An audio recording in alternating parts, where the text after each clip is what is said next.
I have found that the older that I get, the importance of doing pre-run stretches and post-run stretches. I've had a lot of interest and comments wanting to know what my routine is, so this week I'm going to share those with you. You know, I have spent many hours with my physical therapist who has helped tailor a routine specific to me to keep me running for a very long time. And I've got the bills to prove it.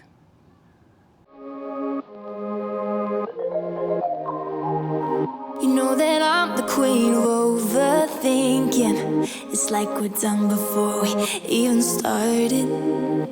So if this is the end now, baby, know that I gave it my all. I believe in us, I won't give up on you. I will be holding on for life.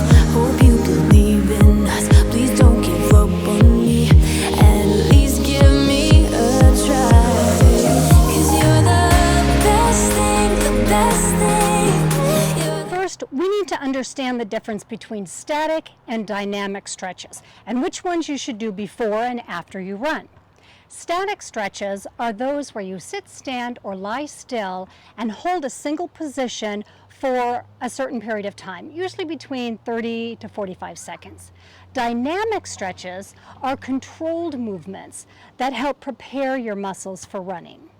So, dynamic stretches warm up your muscles. You do those before you run. Static stretches help lengthen and recover. So you do those afterwards. So before we head out for today's first run of the week, let me go through my routine that I do before I run. For my first stretch, I do what's called a 3D hamstring stretch. You place your heel on a higher surface. You want to make sure to keep your back straight, lean forward, keeping your back straight because this creates a better stretch. Then, maintaining this stretch, move your foot from side to side.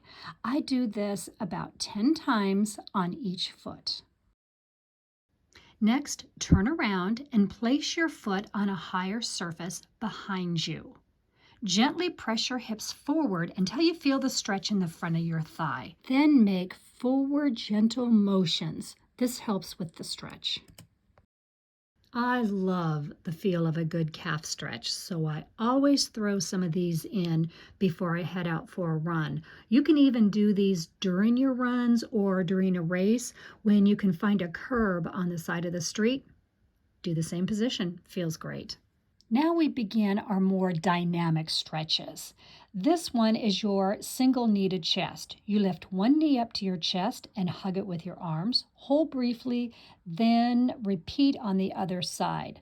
I do about 20 each. Next is your walking hamstring stretch. Extend one leg forward, propping your heel on the ground, and hinge your hips until you feel a stretch in the back of your leg. Hold briefly, then press your foot flat to the ground and squat down on your back leg, stepping forward and repeat with your other leg. Again, I do this one about 20 times. Now to the forward lunge with a rotation. Step forward with one leg, lowering your body into a lunge position, and rotate your torso to the side. Then carefully return to the starting position. Again, about 20 times. For the lateral lunge, begin in a standing upright position with your feet shoulder width apart and arms resting at your side. Step to the side with one leg, lower your body into a lunge position, then carefully return to the starting position. Again, around 20 times. Because my ankles always seem tight and to prevent injury, I always do some ankle circles. I'll do about 10 on each side each way. So that ends up being about 20 times. You want to make sure to do it on the other foot too, because you have 2 feet, remember. I love these standing hip rotations. I discovered these when I did the Girls on the Run race many years ago with a friend's daughter. They did these with the girls just to do their warm-ups before we did the actual race. Make sure to do it 15 to 20 times on each side, and it really does loosen up your hips. I always end with some quad stretches. These just feel really good, and you want to make sure that your quads are stretched out. I do again about 15 to 20 on each side. You want to make sure to hold the opposite foot with the opposite arm. That makes sure that you're not hurting your knee. Makes the stretch a little bit better for you. Okay, now visualize it. We're at the start corral in Disney World. We're waiting for the gun to go off and the fireworks to go in the air. We need to do some modified stretches, not these big long ones where you're taking up half the runway here. So here's how you could modify them. So you want to do your little pull-up ones here. You're not bothering anybody. You're just standing here in your own little circle. The sweeps, again, just do them right here. You're still warming up your muscles, but you're not bothering anybody. You can do, which the other ones, this one's kind of hard to do, but as long as you don't knock people that are next to you, you can do that. And then you can also just do your side lunges. This is great for right here. I love this. And there you have it. We are all warmed up, so let's head out for our first run.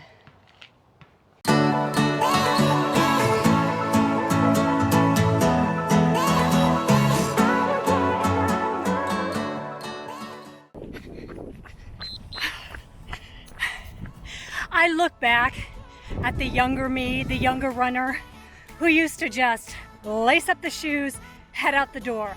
No stretching, no pre-run warm-up, but I'm paying for that now with the increase of the likelihood of my knee getting injured. Your muscles don't work like they do when you were 20. No.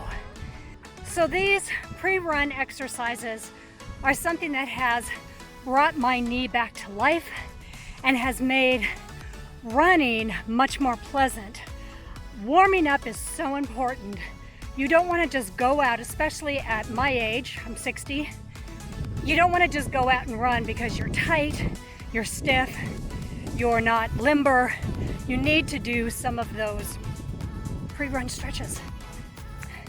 Now you may not have time to do all, but you should do some of the stretches and the warm-up exercises that I showed you. And make sure to modify them. And please, before you go over the start line, make sure you've warmed up. You know, we are standing in the corrals for close to an hour, sometimes over an hour, and it may be cold. That's when you're tensing up just normally because you're trying to stay warm.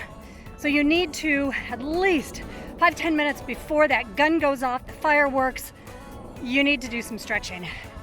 Believe me, you will thank me in the long run.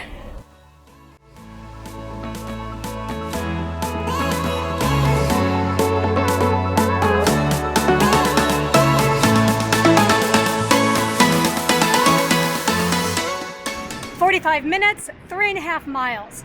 I love that. It's not as fast as I'd like to go, but it is still close to 100 degrees. I'm so excited though. Thursday's run, 79 degrees. That's what is predicted. But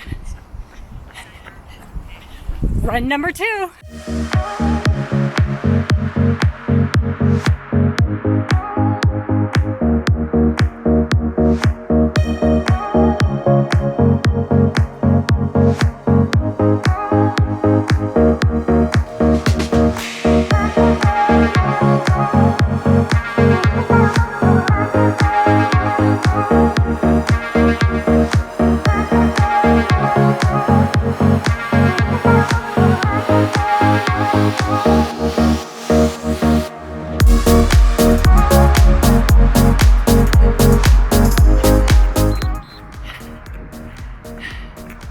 There we are, halfway through. We hit the 2-mile mark.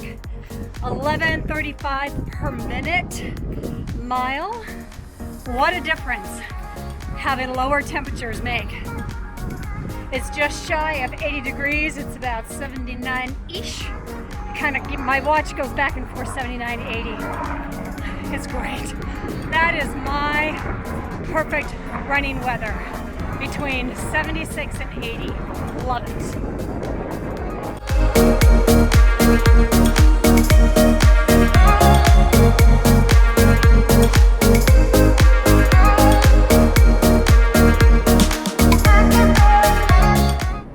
That wraps up run number 2 of the week. 45 minutes, 3.87 miles. I really kind of ran hard at the end, hoping to get 4 miles in, but just couldn't do it. It's okay. It's okay. The weather is holding out. Unfortunately, Saturday's run, it's going to be really hot again, so I'm going to try to get out early. But now we need to do our cool down stretch routine. As much as I hate foam rolling, I know it is so important to do after you run. So I begin with the IT band, lying on my side with my hip resting on the foam roll, my upper leg crossed in front of the other, and the foot resting on the ground. Slowly move the side of your leg up and down the foam roll. Remember, don't go past your knee. Then we move on to the glutes. Begin sitting on your foam roll with one leg crossed over the other, pulling it towards you with one hand and your other hand on the ground. Tilt toward the side of your crossed leg and gently roll your bottom back and forth over the roll. Oh my gosh, this feels so good. To do the calf roll, you want to be sitting upright with one leg bent, your other leg straight, and the foam roller under your calf. Push yourself off the ground with your arms and slowly roll your calf back and forth over the foam roller. Next are the quads. Begin by lying on your stomach with a foam roller under your upper thigh. Your elbow should be supporting your body and your other leg can be resting on the ground. Now very slowly roll your leg back and forth over the foam roller. I use this little foam half that I bought on Amazon to do my calf stretch. Using this just intensifies that stretch and makes it just a little bit better. I love doing these inner thigh stretches.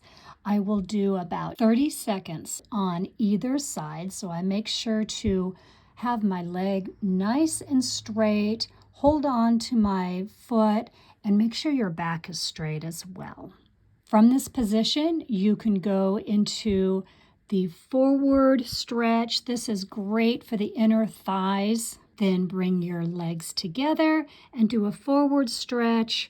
If you need to, go ahead and bend those knees. Don't put too much pressure. And this just feels so good after you run. This is one of my favorite stretches. Lie down, cross your bent leg over to the other side. You'll feel it in your lower back, upper thigh, and glute. This easily transitions into another one of my favorites. Take your bottom knee up bent, place your ankle on the knee, grab the bottom leg, and pull for a glute stretch. This is so deep and such a good stretch. And then I always end with some more quad stretches. Make sure to do both sides, hold them for about 10-15 seconds, and then I transition into a knee to chest hold. And then I finish up holding in a side lunge position. This is such a great stretch for the inner thigh. I'm heading out early for our final run. We have 5.5 miles to do this morning. I'm changing my timer now to 3 minutes of running, 2 minutes of walking. Is that right? I think so. Yeah, let's get going. Mile 1, pace is 10:54. All right, this is gonna mess up my time, but I have a rock in my shoe and I cannot stand it. Let's see, let's get it out. Okay. Oh, I was doing so good, but you know, you can't be running with a rock in your shoe. Oh well. All right, let's go. Mile 2. Pace is 10:52. I lost some time back there when I had to get that rock out of my shoe. Happens. Mile 3, pace is 11:07. I don't know how that happened because I've now switched it because, honest to God, I'm so out of shape. Why am I doing this to myself? I switched it to 3 minutes of walking, 2 minutes of running. I don't know how my pace went down. It's the Dopey gods. Mile 4, 11:33 per mile. Total transparency. I walked most of that mile because it was all uphill.